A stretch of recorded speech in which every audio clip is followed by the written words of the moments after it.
thanks for that, Jeff. Actually, if you think about it, you go back to September of 2022, how was the border being treated? It was not a front burner issue. The problems were Back, real. America. That was Ron DeSantis last night getting a border question, not surprisingly, from a town hall on CNN. I'm joined by Mary Katherine Ham. She's the co-host of Getting Hammered.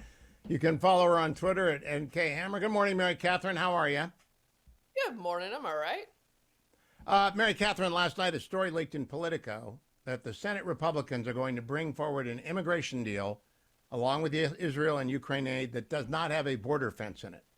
It's going to have a tweak here and a tweak there on asylum and on refugee, but no border wall. And I've checked with a couple of senators, and indeed there's no border wall. The only thing the Republican front three runners agree on, and about 90% of Republicans, is that we need a border wall. Why would the Senate Republicans do that? Well, one, if I'm being charitable, because Republicans in general don't have much leverage, but also there's a lot of Democrats who would be fine with border wall policies. Yes. Democratic voters, certainly. So it's not like it's some radioactive thing. So why wouldn't you throw at least, like, look, I don't believe anything they do mostly when they're crafting bills, right? You're going to tell me you're going to build something I'm not sure I believe you. However, a feint would be nice. You could throw a little segment in there and tell us you're going to do it. And it would make things much more palatable once you get to the House, which is a very, very slim margin. Well, they won't work. It's a loser, and they will give the issue away. I mean, if Democrats say we won't build the wall, then we run in the fall on the wall. And we say there's 2,000 miles of border, 900 of them need a wall.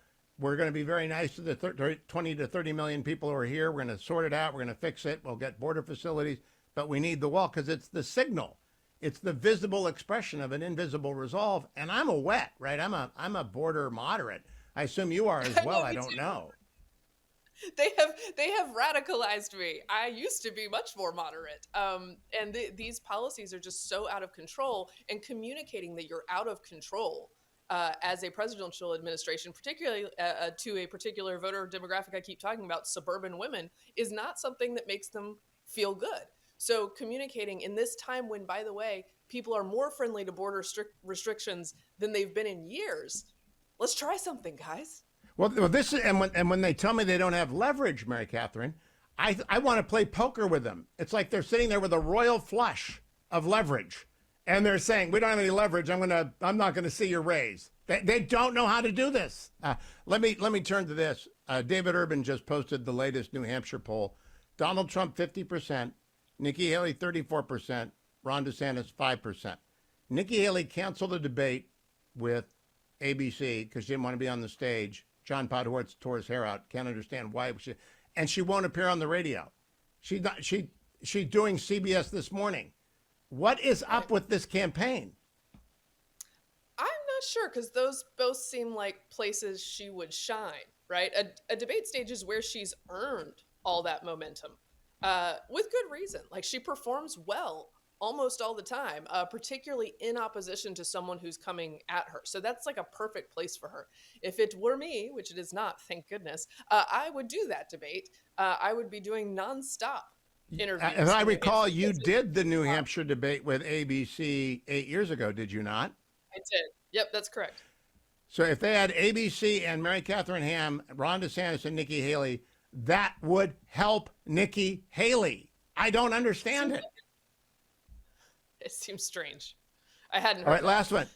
Ted Cruz endorsed Donald Trump last night on Sean Hannity, and he dropped his new podcast, Verdict, with Ben Ferguson this morning, explaining his endorsement. I think that's actually significant. What do you think?